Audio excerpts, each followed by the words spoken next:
Peuple centenaire, chers téléspectateurs, tout le plaisir est pour nous de vous retrouver en ce jour de grâce et de bénédiction, jour de victoire parce que journée de la résurrection de notre Seigneur Jésus-Christ.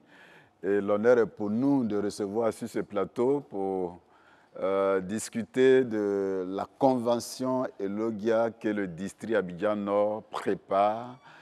Nous recevons en première position le révérend pasteur Beken Kokobé, qui est le premier responsable du mouvement de réveil de l'Église méthodiste unique Côte d'Ivoire, mais responsable du mouvement au niveau du district Abidjan Nord. Bonne arrivée à vous. Merci, révérend pasteur. Nous saluons tous les téléspectateurs d'ici et d'ailleurs. Que la grâce de Dieu soit sur vous en cette période de l'Avent.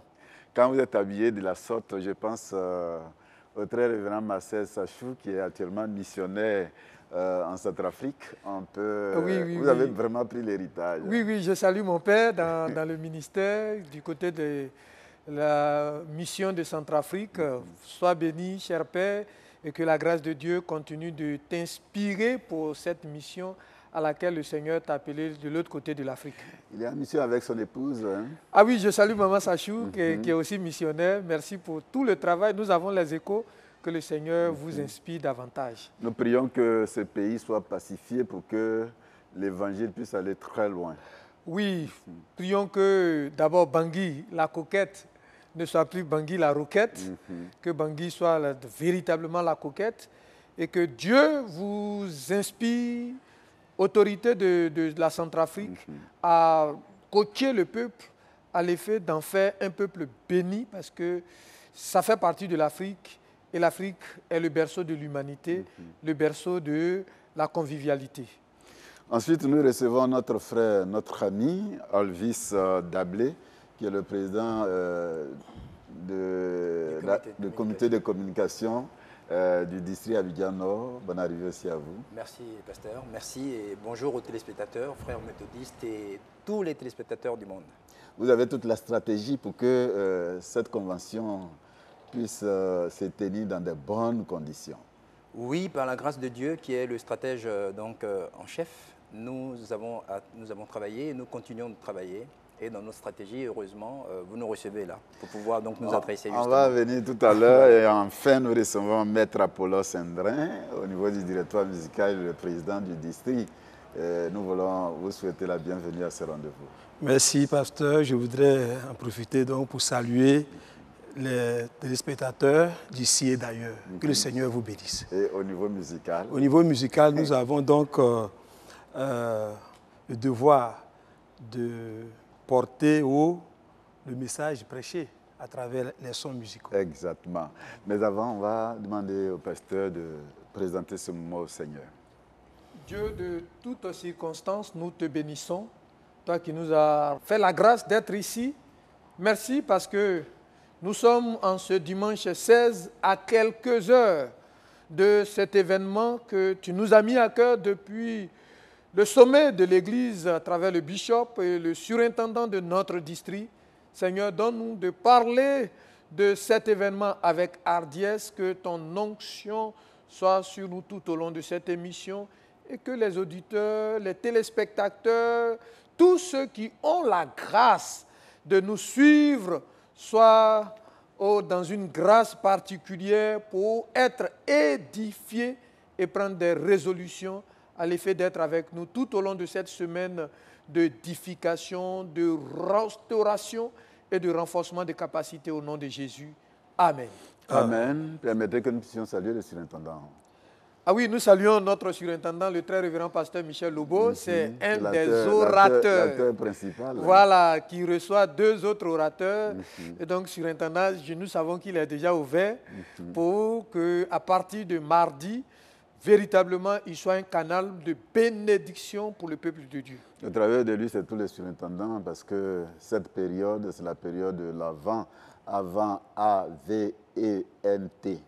Oui, avant A-V-E-N-T, c'est tiré du terme grec, du terme latin adventus, qui est dérivé de advenire, c'est-à-dire arriver, le verbe arriver. Et donc, l'avant est le temps liturgique qui nous prépare à l'arrivée du Christ. Il faut comprendre que c'est une période liturgique qui nous donne de revisiter notre foi dans la triple dimension de l'arrivée du Christ. Triple dimension, c'est-à-dire l'arrivée historique de Christ sur la terre à Bethléem, ça, tu es allé à Bethléem, une réalité historique. Oui.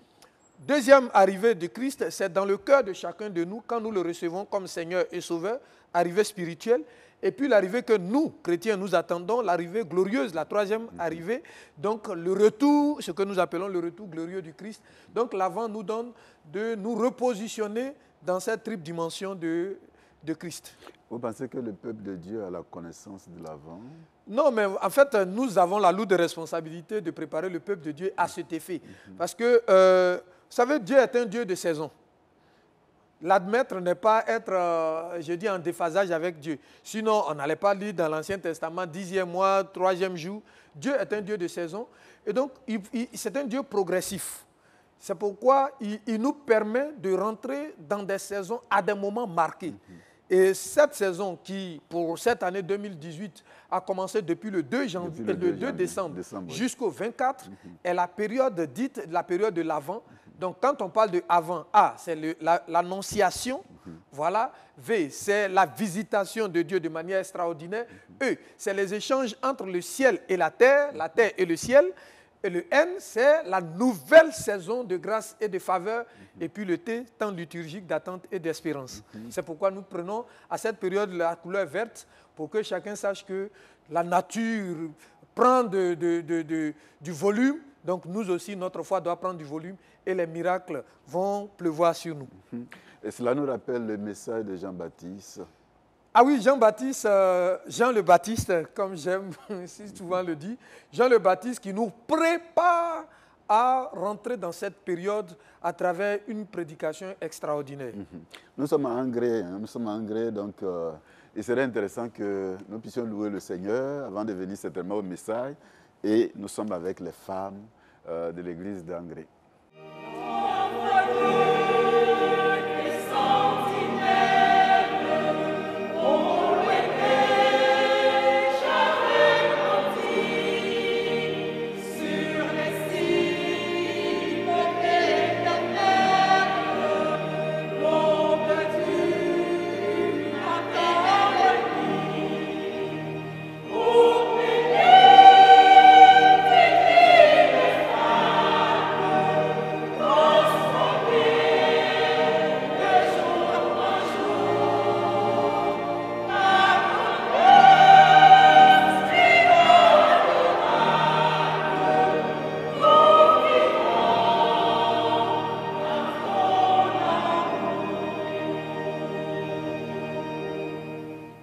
Nos mamans, elles sont debout. Je m'adresse certainement au président du directoire musical.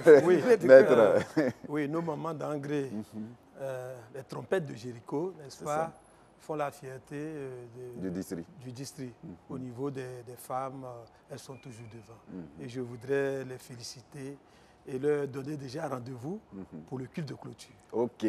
Le thème que l'Église propose aujourd'hui, comme on l'a dit tout à l'heure, nous sommes dans le temps de l'Avent.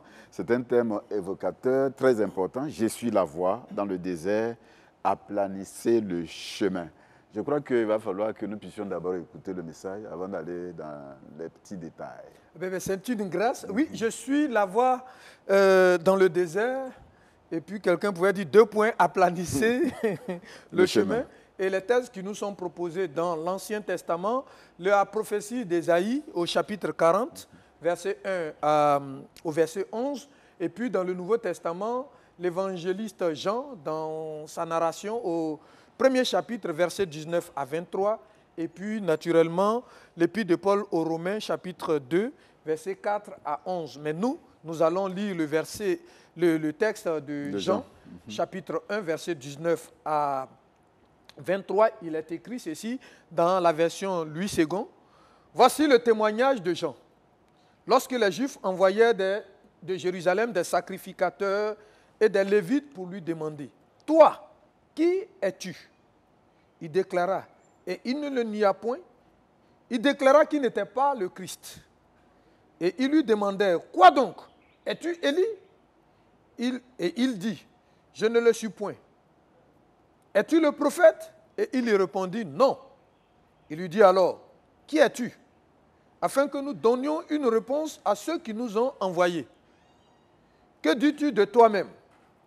Moi, dit-il, je suis la voix de celui qui crie dans le désert. Aplanissez le chemin du Seigneur, comme a dit Isaïe le prophète. Donc voici le texte que nous avons. Alors, rapidement, nous allons le mettre dans son contexte, le comprendre et puis tirer quelques leçons. Nous sommes sur la rive du Jourdain, dans le désert, où Jean le Baptiste prêche avec hardiesse l'arrivée du Messia à Machia, préparant le peuple à la repentance. Donc les personnes quittent les villages, les hameaux, les villes. Le temple de Jérusalem, on peut le dire, est déserté. Et les synagogues le sont également. Ils vont dans le désert pour écouter ce prédicateur réformateur. Et là, ce mouvement ne laisse pas les premiers responsables de l'église de Jérusalem, du temple de Jérusalem, indifférents. C'est pourquoi le Sanhédrin envoie des responsables juifs, des chefs religieux. Il s'agit de deux groupes. Il s'agit des sacrificateurs, ou dans d'autres versions, les prêtres, et puis les lévites. Il faut entendre par sacrificateurs tous ceux qui ont pour mission d'assurer les offices importants dans le temple. Et puis les lévites, on peut parler de comité d'organisation, ceux qui sont dans la pratique de l'organisation du temple. Donc, le Sanhédrin envoie ces deux groupes de personnes vers Jean le Baptiste pour s'interroger ou pour l'interroger sur son identité, parce qu'il se permet de procéder ou bien de faire des baptêmes sur la terre d'Israël. Il baptise les Juifs, il baptise les prosélytes. Qui est-il donc pour le faire? Parce que justement, l'arrière-plan spirituel de ce peuple-là, c'est que pour administrer un baptême, il faut que tu sois le Messia à Machia, c'est-à-dire un oint de Dieu, donc le Messie, le Christ, ou bien il faut que tu sois dans la dimension d'Élie, selon la prédication de Malachie, Malachie 3, 1 à 3, où il a dit que Dieu va susciter quelqu'un qui va administrer, va recadrer, va mettre des balises pour ce peuple-là. Ou bien, troisièmement, il faut que tu sois selon la prédication d'un père ancestral. Donc dans l'Ancien Testament, le père Moïse qui a dit dans Deutéronome 18, 18 que Dieu va faire venir le prophète pour cette mission. Donc, les envoyés vont poser à 3 reprises des questions à Jean le Baptiste. On aura donc les 3 noms de Jean-Baptiste pour parler comme les hommes politiques. À 3 reprises, il n'est ni le Christ, ni le prophète, ni Élie. Pas un prophète, mais le prophète. Donc, il faut comprendre quelque chose là. Alors, quand on t'envoie, il faut savoir t'envoyer. Il faut retourner avec une réponse. Si tu n'es ni le Christ, ni Élie, ni le prophète, qui es-tu donc? Parce qu'il faut que ceux qui nous ont envoyés, on leur donne ton identité. Qui es-tu donc? Et à ce niveau-là, Jean le Baptiste va faire une démonstration extraordinaire d'humilité. Là où tout ce peuple, toute cette foule afflue vers lui, là où même l'église, le temple de Jérusalem, envoie des personnes, et non des moindres, des chefs religieux vers lui, mais si c'était Beken Kokobé de Nyama Diès, il allait s'enfler d'orgueil pour dire « Non, je suis le représentant, le digne représentant du ciel sur la terre. » Mais non, Jean-Baptiste va dire notre thème. Dans notre version, il a dit « Je suis la voie dans le désert, aplanissez votre chemin. » Mais dans la koiné, dans le grec ancien, que nous traduisons, nous essayons de traduire, il a été écrit au verset 23 de 1 Jean, il déclarait, moi, la voix criant dans le désert, rendez droit le chemin du Seigneur, comme l'a dit Isaïe le prophète. Voilà, moi, voilà, il déclarait. Donc c'est une déclaration. Alors, qu'est-ce qu'il faut comprendre, que doit-on comprendre par cette déclaration qui nous sert de thème? Là où nous autres, nous aurions donc saisi l'occasion pour devenir célèbres en affirmant que soit nous sommes les Christ ou bien le petit Christ, ou nous affluons des titres ronflants, Jean le Baptiste va s'appuyer sur le prophète Isaïe pour dire avec véhémence qu'il ne possède pas une identité indépendante. Il dit tout simplement qu'il est la voix. Pas une voix, mais la voix. Alors, la voix, le maître allait être très à l'aise, mais bon, je pense que depuis un beau cru je suis, c'est le son. Donc, il va me corriger tout à l'heure. Mais la voix du latin voice, vox, donc, est l'ensemble des sons émis par l'être humain. La voix est caractérisée par, d'une part, le timbre et puis le registre.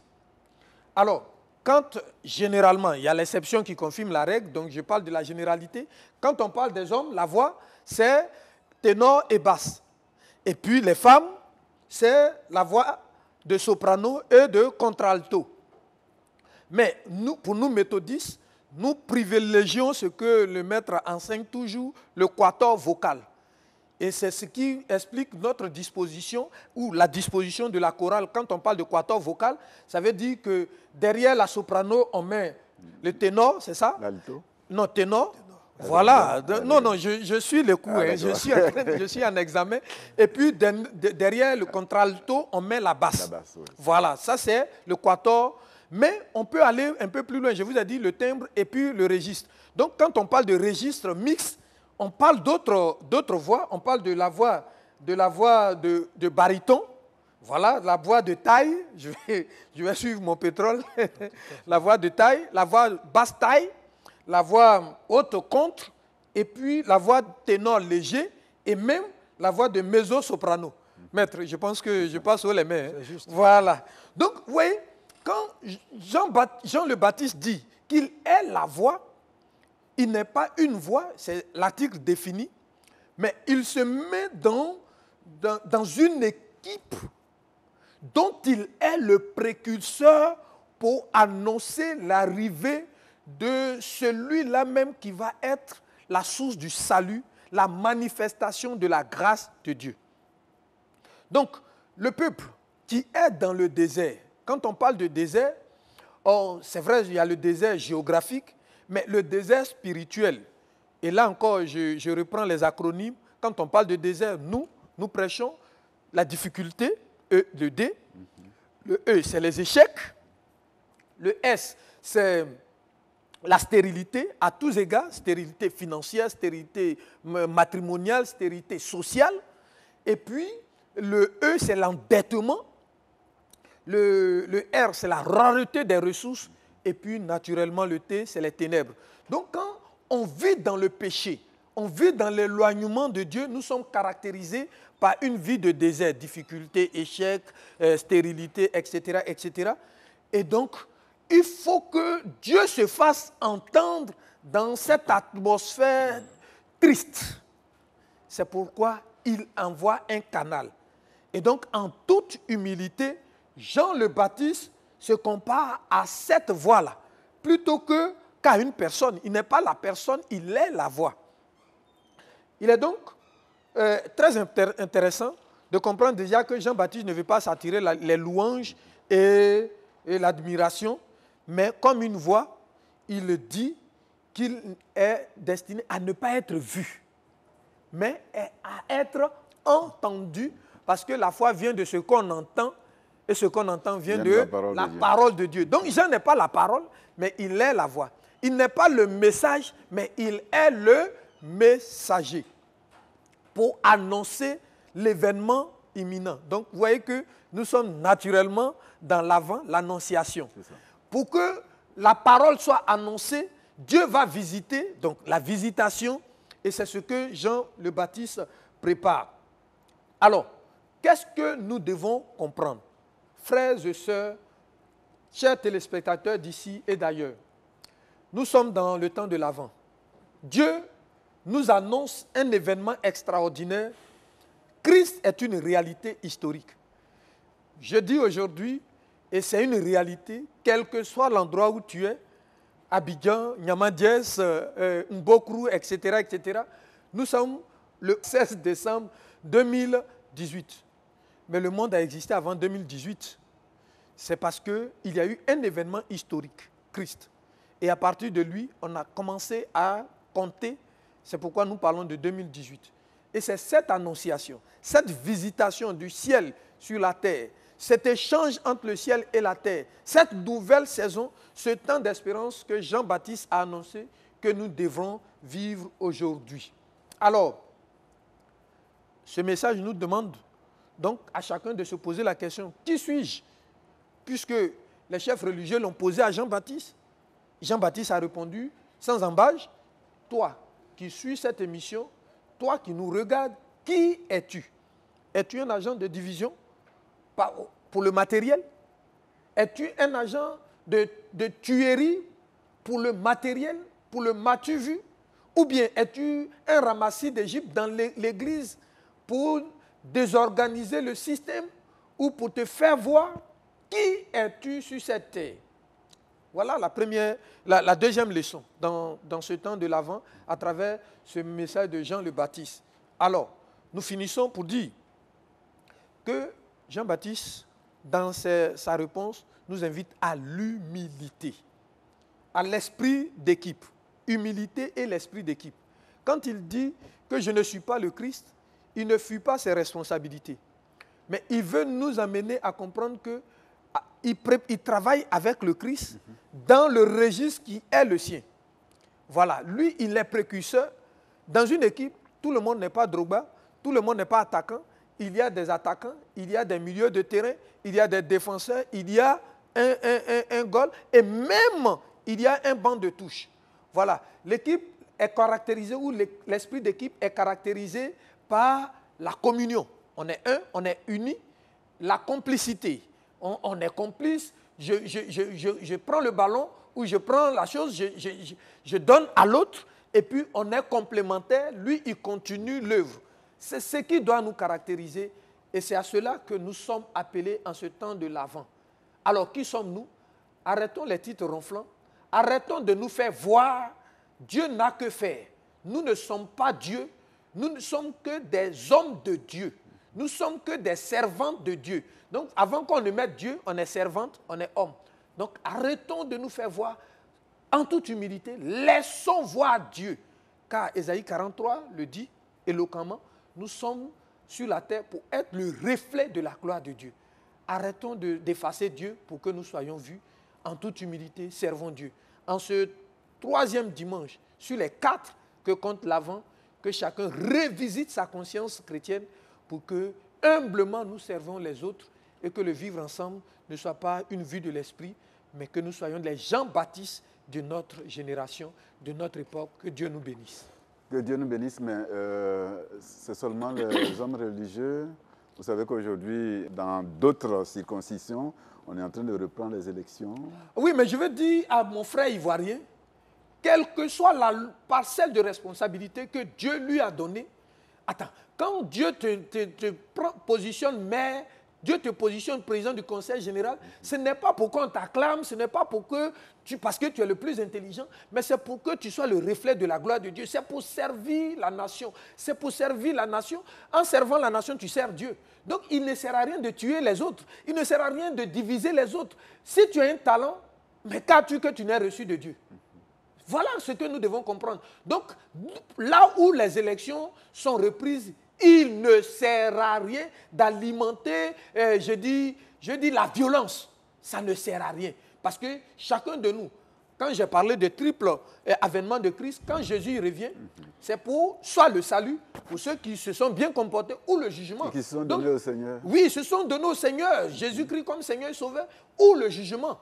Et donc, si toi, parce que tu veux un fauteuil pour 5 ans, pour 10 ans, tu dois tuer les Ivoiriens, tu dois pousser les Ivoiriens à s'entretuer, ou tu dois tuer ceux qui habitent la Côte d'Ivoire, tu rendras compte.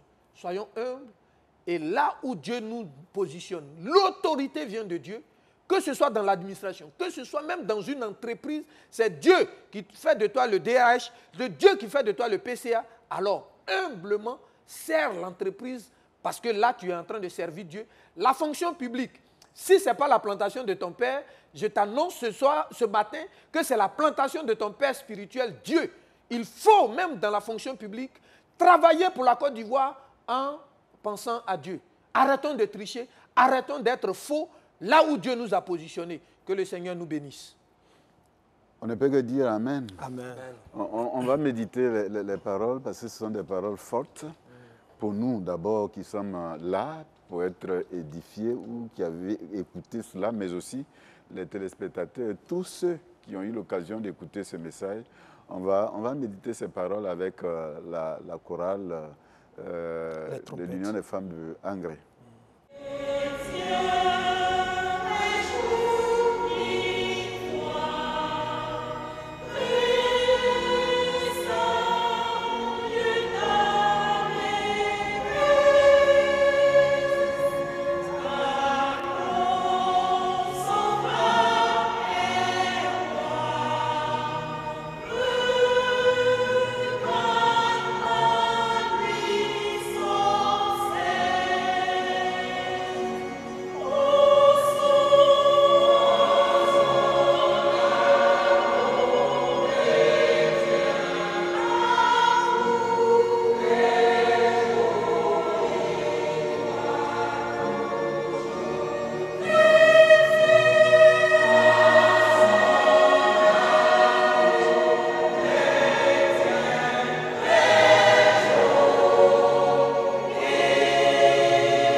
Nous rendons grâce au Seigneur pour ce message très fort.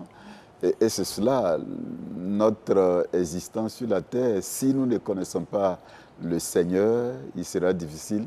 Et c'est pourquoi Abidjan se prépare à une grande convention. Une convention Elogia. Pourquoi? Pourquoi faire? Alors, convention Elogia pour démocratiser la bénédiction en faveur donc du peuple de Dieu, en faveur de tous les croyants.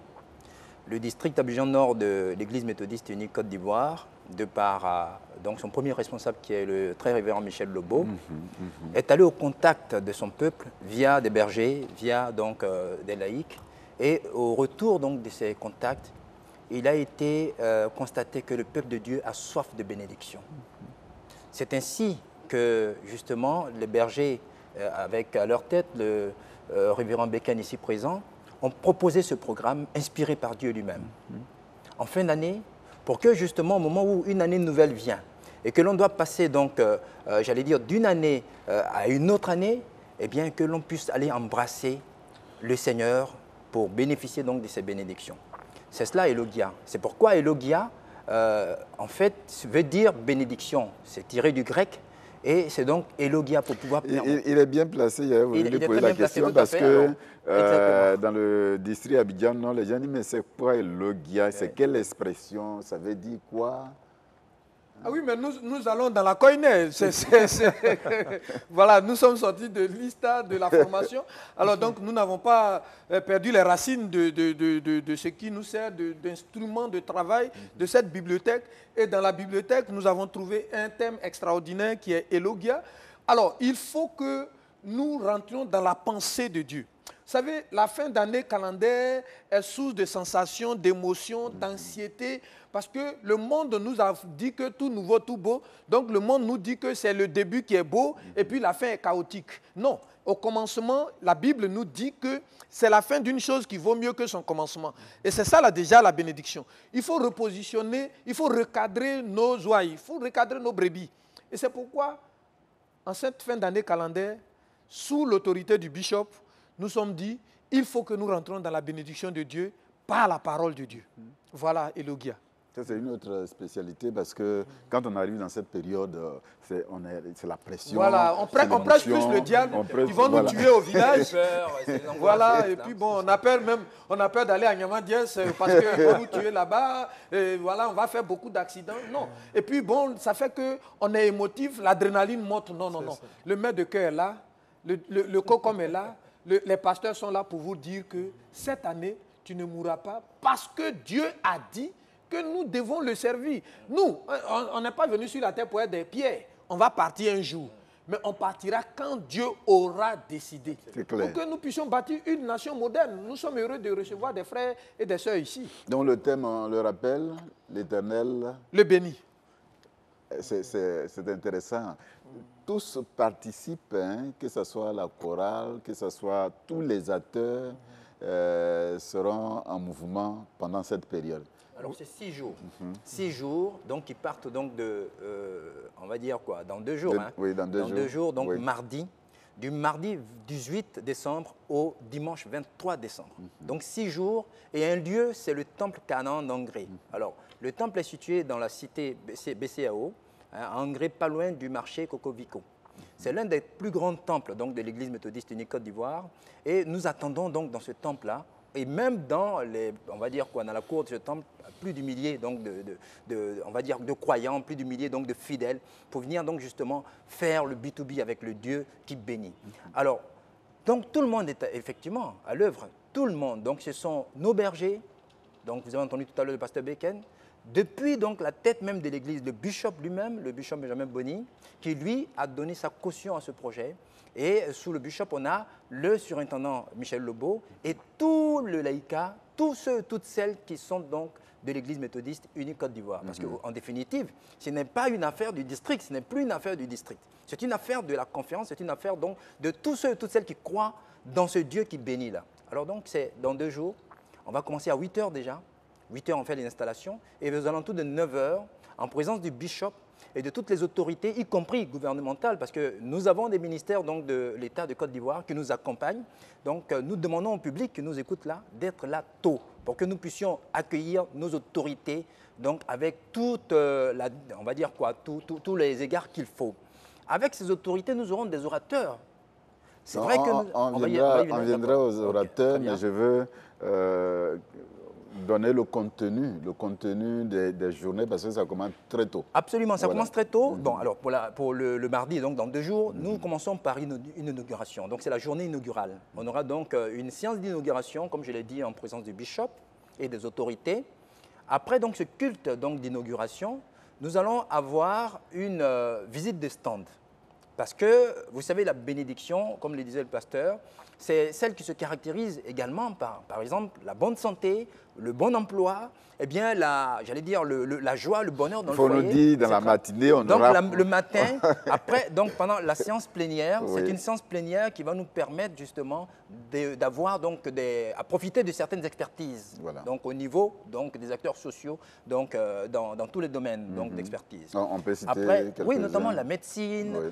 c'est également donc, le droit, donc tout ce qui est juridique, c'est également ce que j'appelle un peu l'éco-civisme, hein, c'est-à-dire qu'apprendre par exemple les bons gestes qui peuvent nous amener à prendre soin de notre environnement, ce qu'on peut appeler les gestes donc, les premiers gestes donc, de secours par exemple. Si vous avez l'enfant tout de suite qui est tombé dans la maison et que vous ne savez pas de quoi il retourne, vous allez également avoir des responsables, donc, notamment de la Croix-Rouge, qui vont vous dire que par exemple si l'enfant il est dans telle position alors que vous... Donc voilà. Donc en gros, il y a des gens qui sont des accompagnateurs sociaux en termes de droit, en termes donc de santé, en termes de travail, d'emploi, et tous ceux-là qui viennent donc simultanément au programme spirituel, on a ce programme donc social qui nous permettra d'aller au contact d'une certaine somme d'expertise pour que nous puissions nous prendre en charge. Dieu veut que nous soyons bénis, pour que nous puissions sentir que nous sommes véritablement dans une société où c'est nous qui provoquons notre bénédiction. Donc c'est par la connaissance que la bénédiction se fait. C'est tout l'homme qui est concerné. Oui, mais l'évangile que nous prêchons est un évangile holistique. Voilà, c'est tout l'homme. Donc on ne proscrit pas la science parce que au commencement est la sagesse. Donc quand on parle de sagesse, on parle de science, on parle de savoir. Donc nous ne proscrivons pas la science. Donc il y aura la science dans certaines dimensions de la science. Et puis l'évangile, la parole, je dis, voilà, parce que nous sommes dans le temps de l'Avent. Donc toute la matinée, on donne la plénitude à la science. Et puis à partir de l'après-midi, 14h jusqu'à 17h, on va nous entretenir sur le livre de Ruth pour parler du leadership transformationnel, parce qu'il faut que nous sortions de l'état-providence où on tend la main pour recevoir. Ruth était... Et c'est ça le thème de cette année pour l'Église. Voilà, donc vous voyez pourquoi le bishop a donné vous-même à manger. Vous comprenez pourquoi le bishop nous accompagne dans cette vision. Voilà, on va leur donner à manger nous-mêmes. Mais il faut qu'on nous donne les rudiments encore et encore et encore. On ne cessera jamais. Donc, du mardi jusqu'au vendredi, les 14h jusqu'à 17h, sur le leadership transformationnel, à partir du livre de Ruth. Et puis, naturellement, tous les soirs, de 19h à 21h, nos 3 orateurs, selon le coaching que Dieu leur a communiqué, viendront pour nous coacher, pour nous rassurer, pour nous mettre dans la bénédiction, dans la plénitude de la bénédiction.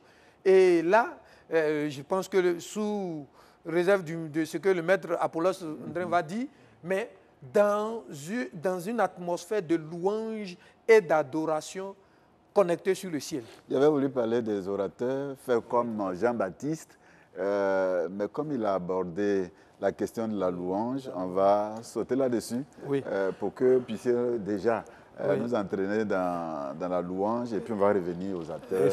Effectivement, cette semaine sera couverte par la louange.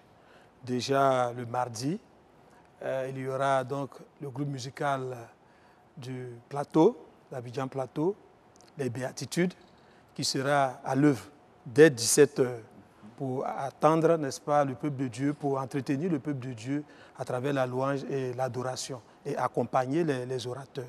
Et le mercredi, ce sera le groupe musical réel éternel des 220 logements. Le jeudi, le groupe musical du Jubilé prendra le relais. Et le samedi, c'est un moment important, un autre moment important parce qu'il y aura un concert grandeur nature qui sera animé donc par la chorale Les Béatitudes d'Abidjan Plateau. Ce concert donc va se tenir dans le temple annexe, le temple climatisé, n'est-ce pas, des Béatitudes d'Abidjan Plateau. Alors je voudrais dire que c'est un concert tout à fait spécial parce qu'il nous plonge dans la période de l'Avent. Et la chorale d'Abidjan Plateau va interpréter un oratorio. L'oratorio de Handel. Handel, qui est un grand compositeur, qui a composé donc le Messia donc en anglais, en 1741. Et donc c'est un oratorio à 3 tableaux. Mais la chorale d'Abidjan Plateau va interpréter donc le premier tableau. Donc dans le premier tableau, nous avons la période d'Ésaïe, du prophète Ésaïe, jusqu'à la naissance du Christ. Donc il y aura jusqu'à 21 cantiques qui vont être interprétés. Dans ces 21 cantiques, nous avons des récitals et nous avons également des chœurs. Donc en 1h20, la chorale sera là pour véritablement interpréter cette belle œuvre. Le peuple de Dieu est invité. Le peuple de Dieu est invité encore à cet autre moment important qui marque la convention Elodia. N'oublions pas que Elodia, il y a une chorale au niveau d'Abidjan qui s'appelle Elodia, la chorale du côté de Bethel d'Agban. Nous avons toujours pensé que Elodia nous ramenait à la louange, mais nous apprenons fort à propos que Elodia veut dire bénédiction. Ah oui. Donc le peuple de Dieu est invité à prendre sa bénédiction. J'étais non, mais le maître a dit quelque chose. Vous savez, les béatitudes, je dis, bon, peut-être que beaucoup sont un peu tatoués par ce que j'ai dit, mais c'est l'église vitrine. Et donc, nous allons replonger dans la bénédiction du peuple de Dieu depuis 1741. Voilà, c'est ce qui constitue les chorales prestigieuses. Et ça, nous sommes honorés par le district quand le district nous demande de replonger le peuple de Dieu. Vous savez, ce qui est inspiré de Dieu ne meurt pas. Ce n'est pas les petits cantiques qu'on prend à longueur de journée, on chante un jour et puis bon, ça passe. Non, depuis 1741, vous allez vivre 21. Nous sommes dans la symbolique. Nous, au niveau du district d'Abidjan Nord, nous sommes dans la symbolique. 21, on sait ce que ça veut dire déjà. Et donc, nous sommes avec 3 orateurs, toujours dans la symbolique. Avant d'arriver aux 3 orateurs, on va louer le Seigneur. D'accord.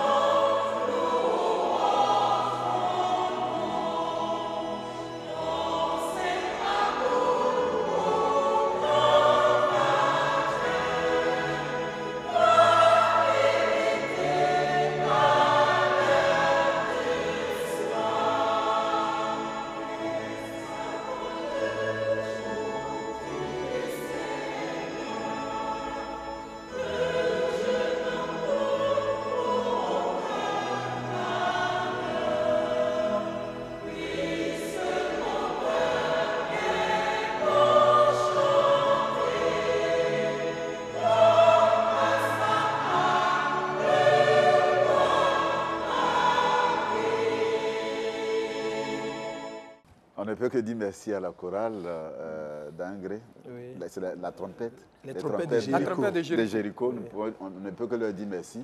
On va venir aux orateurs. Faisons comme Jean-Baptiste.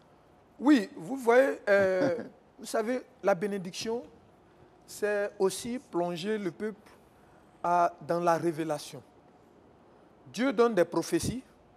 Les prophéties ont des durées qui dépendent de la souveraineté de Dieu. Oui.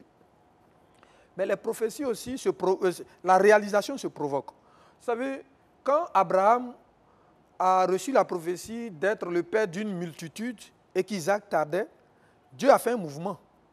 Dans le livre de la Genèse, 3 hommes de Dieu sont allés, ou bien 3 anges sont allés vers Abraham. Abraham les a reçus avec empressement.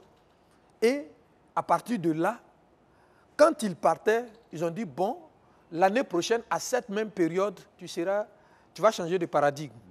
Voilà ce qui fonde déjà le chiffre 3 que nous avons choisi pour ces 3 hommes de Dieu.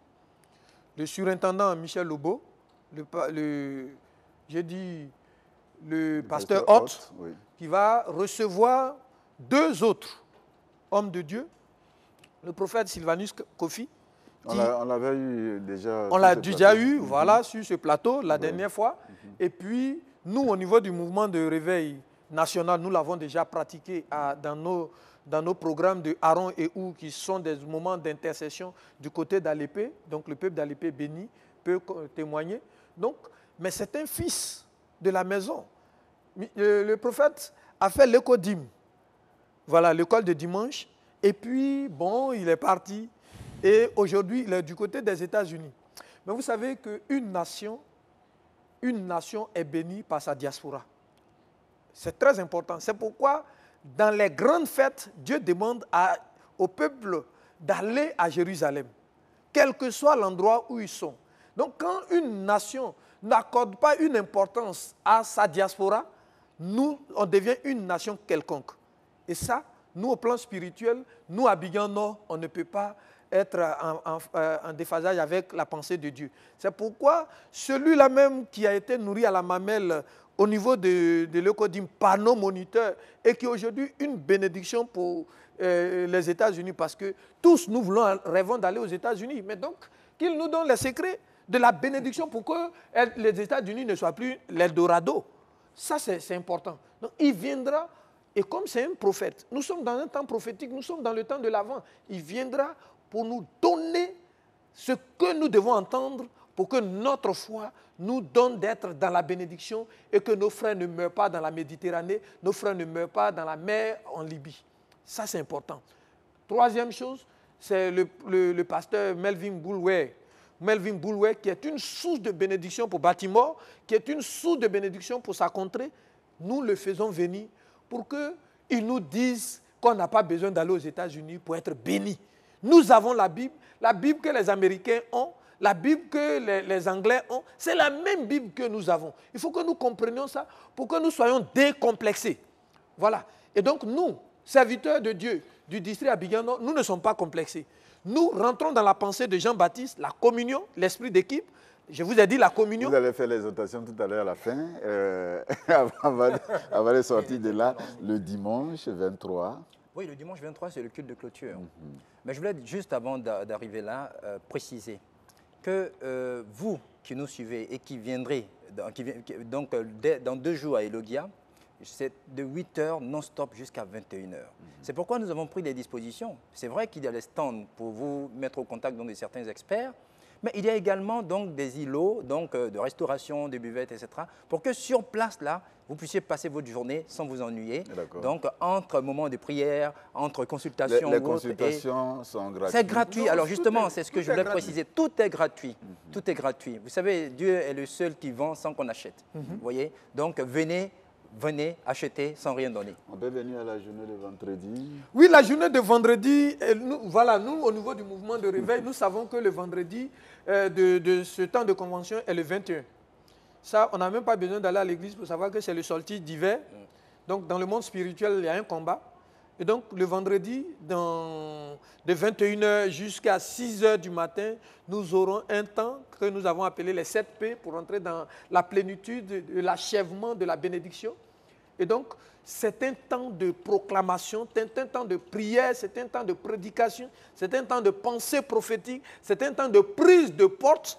Vraiment, je ne vais pas citer. Merci. Parce que de louange également. Et de louange. Alors là, animé par 2 groupes musicaux. Ah, le groupe musical de Williamsville et le groupe musical de la Source du Salut. Voilà, ça c'est... Et là, pour nous qui sommes salut au district Abidjan Nord, quand le maître Apollo cite ces groupes, quand il les a positionnés pour la veillée, eux-mêmes, avec eux, les 2 groupes déjà même, on n'avait pas besoin d'orateurs. Et pourtant, il y aura 7 orateurs pour cette veillée. On va laisser... entre vous 3, une personne pour lancer la paix simplement, parce que le temps... oui, tout à fait. Je voulais juste dire qu'il y a également une action citoyenne. Il y a une action citoyenne le samedi matin, et c'est le lieu d'inviter chacun de celles et ceux qui viennent des églises, qui viennent à Elogia. Vous venez pour capturer votre bénédiction. Mais comme le disait le pasteur Beken, la bénédiction, elle se provoque. Nous avons décidé de monter et de mener une action citoyenne. Nous allons aller pour passer un coup de balai ce jour-là à travers une opération de on va dire de grand ménage, donc dans la périphérie d'Angré. Il faut que chacun se sente concerné. Venez balayer Angré et nous serons accompagnés par le ministère de la Salubrité. D'accord? Nous allons balayer Angré et l'église méthodiste sera présente dans les artères d'Angré pour dire que nous sommes aussi citoyens de ce pays. Donc que chacun vienne, vous aurez l'équipement pour cela. Ce sera le samedi à partir de 8 h. Mais cela dit, je lance l'appel pour dire que c'est un gros événement, c'est un événement inédit, jamais organisé dans l'église méthodiste unique Côte d'Ivoire. Pour la toute première fois, l'église décide donc de faire venir des orateurs de l'extérieur, décide donc je vais dire d'offrir une plateforme de bénédiction à chacun de nous par la grâce de Dieu. Tous les districts sont concernés. Le surintendant d'Abidjan Nord a écrit à ses pairs de tous les districts. Venez, chers fidèles, venez à un moment où vous allez rentrer véritablement à la veille de 2019 dans votre bénédiction. Merci beaucoup. On l'a dit, c'est c'est gratuit, on ne paye rien. Évidemment, si vous voulez prendre votre sandwich, vous allez l'acheter. Mais c'est un moment gratuit. Merci venez du 18, donc mardi prochain, du 18 à 8 h jusqu'au 23 dimanche, donc à midi. Monsieur Olvis, merci. On va terminer. On va peut-être mettre un dernier mot. Oui, juste dire que ce n'est pas tout. Le dimanche également, il y a un programme spirituel, il y a un culte solennel au cours duquel la louange aussi aura une place importante avec la chorale du district d'Abidjan Nord, la chorale du district d'Abidjan Nord. Okay. Donc nous invitons tout le peuple de Dieu à ce culte. On va terminer avec le révérend pasteur par rapport au thème que vous avez développé tout à l'heure. En un mot, qu'est-ce qu'on peut retenir, rappeler certainement, et puis prendre le temps de prier pour la Côte d'Ivoire et pour cette convention en 2 minutes. Du 18 au 23, que l'embouteillage, que les événements de ton entourage n'aient pas d'impact sur toi. Parce que le peuple se déplaçait de Jérusalem, des contrées, pour aller dans le désert. Jean-Baptiste n'était pas dans un endroit favorable, et pourtant le peuple s'est déplacé parce que la bénédiction se provoque. S'il te plaît, la bénédiction se manifeste. Dieu qui a béni hier est le même qui bénit aujourd'hui et qui bénira demain. C'est pourquoi aujourd'hui, donne à ta foi de rentrer dans cette bénédiction et brave tout obstacle pour que chaque jour du 18 jusqu'au 23, tu sois au bon endroit, au bon moment, c'est-à-dire à la convention Elogia. Que Dieu bénisse la Côte d'Ivoire pour que nous ayons une fin d'année paisible, tranquille, et que 2019 soit une occasion pour nous de bâtir encore une nation référentielle. Parce que nous sommes fiers d'accueillir des frères et nous sommes fiers de vivre dans ce pays que Dieu nous a donné. À Dieu soit donc la gloire. En 1 minute. Amen. Seigneur, bénis donc toute cette convention à travers tous ceux qui ont une parcelle de responsabilité, tout acteur. Seigneur, bénis également toute cette télévision qui nous a reçus depuis le directeur général, même je monte un peu jusqu'au PCA, et tous ceux qui ont une parcelle de responsabilité dans l'agir, parce qu'ils nous ont permis d'être vus et entendus. Glorifie ton nom et permets que nous nous retrouvions une autre fois pour faire monter vers toi des hymnes, parce que tu auras fait de notre nation une nation de paix, où le vivre ensemble est réalité au nom du Père, au nom du Fils et au nom du Saint-Esprit. Amen. Amen. Nous avons été vraiment très heureux d'être à ce rendez-vous. Le thème fondateur de ce jour, « Je suis la voie dans le désert, aplanissez le chemin ». Nous avons parlé de l'Elogia, la convention Elogia. Merci à vous, révérend pasteur Beken Kokobé. Merci à notre ami Olvis Dablé, maître Apollo Sendrin. Et j'espère que Dieu vous accompagnera au travers de ce grand événement. Mais nous voulons avec vous saluer tous nos frères et sœurs qui nous ont aidés dans la réalisation de cette émission, à la tête notre ami et notre aîné, M. Tano Nguessan. Que le Seigneur vous bénisse abondamment. Certainement, dimanche prochain, nous aurons encore l'occasion d'être au rendez-vous.